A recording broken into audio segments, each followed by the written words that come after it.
Bom dia, irmãos, graças e paz. Gostaria de compartilhar com você nessa manhã o texto de Jeremias, capítulo 2.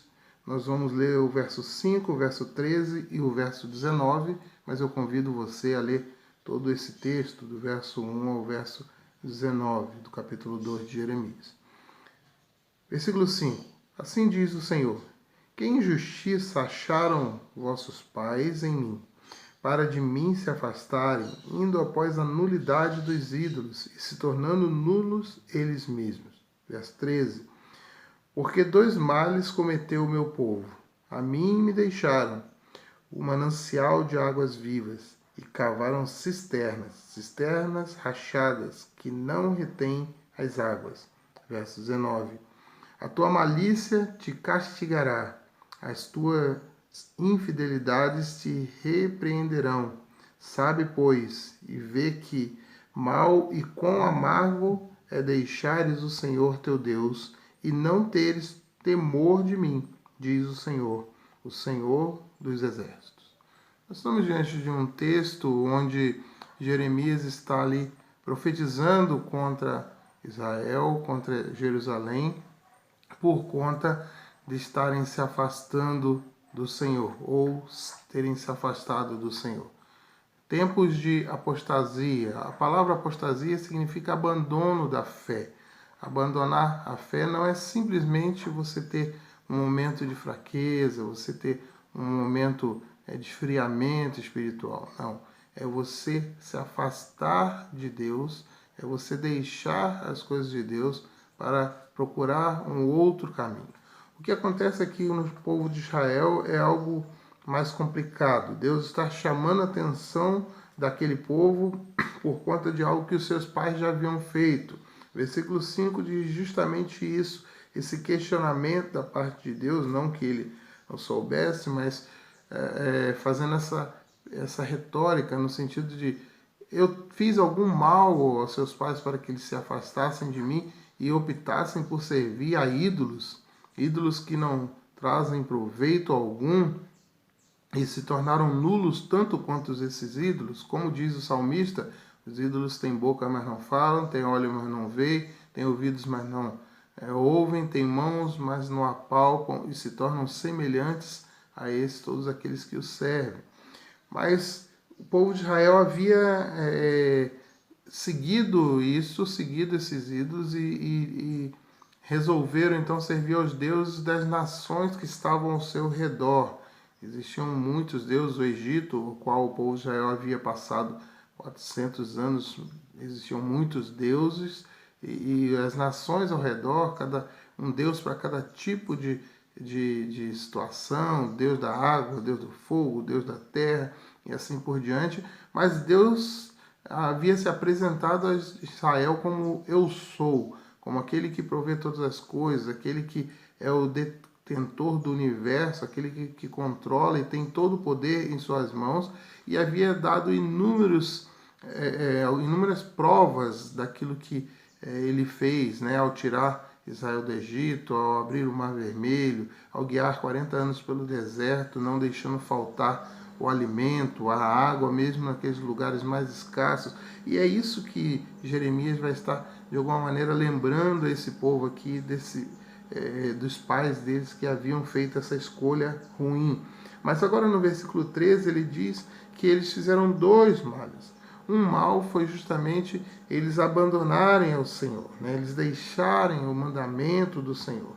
Mas eles fizeram além disso, não só deixaram de servir ao Senhor, como eles procuraram outros deuses para servir.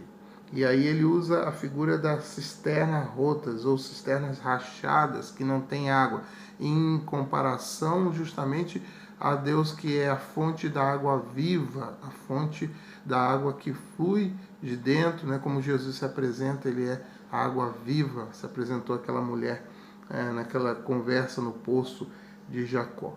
Mas o versículo 19 ele vai trazer que existe sim consequência para isso. E ele fala ao povo de Israel: olha, a tua malícia te castigará e as tuas infidelidades te repreenderão.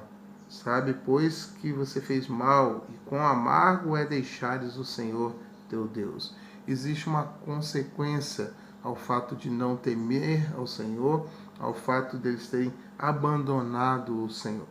Quero dizer para você nessa manhã, muitas pessoas têm utilizado esse tempo de sequidão, esse tempo onde o ajuntamento não tem sido feito fisicamente. Nós estamos aí, na medida do possível, levando a palavra a partir das mídias sociais, do nosso canal no YouTube, na nossa página no Facebook, para que você possa receber a palavra do Senhor. Quantas pessoas têm deixado de ouvir ou de se envolver com a palavra do Senhor e têm se envolvido com outras coisas? O que acontece para a apostasia é justamente você passa pelo aquele primeiro estágio. O primeiro estágio é a fraqueza, é o esfriamento espiritual. Mas além do esfriamento espiritual, que é simplesmente deixar de cultivar nos corações a alegria do Senhor, o desejo de estar junto, é você começar a procurar outras coisas para preencher esse vazio. Outras coisas para preencher esse coração. E aí você começa a estar onde não devia estar. Você começa a andar com quem não devia andar. Você começa a falar o que não deveria falar. E com isso você vai se afastando mais e mais. Até o ponto que você não quer mais estar na presença do Senhor. Mas como diz o Salmo 1, né? Bem-aventurado é aquele que não anda segundo o conselho dos ímpios, não se detém no caminho dos pecadores e nem se assenta na roda dos escarnecedores, mas antes tem o seu prazer na lei do Senhor, e nessa lei medita de dia e de noite. Todos os momentos da sua vida você tem que procurar gastar servindo ao Senhor, gastar meditando na palavra do Senhor, gastar o tempo se envolvendo, como diz o apóstolo Paulo, pensando nas coisas que são de cima, não nas que são da terra. Pois tudo que é justo, tudo que é honesto, tudo que é de boa fama, tudo que é verdadeiro, você deve pensar, você deve ocupar a sua mente com as coisas de Deus, para que as coisas do mal não possam miná-la e te afastar de Deus. Que Deus te abençoe nessa manhã e você possa usar o exemplo de Israel para não seguir.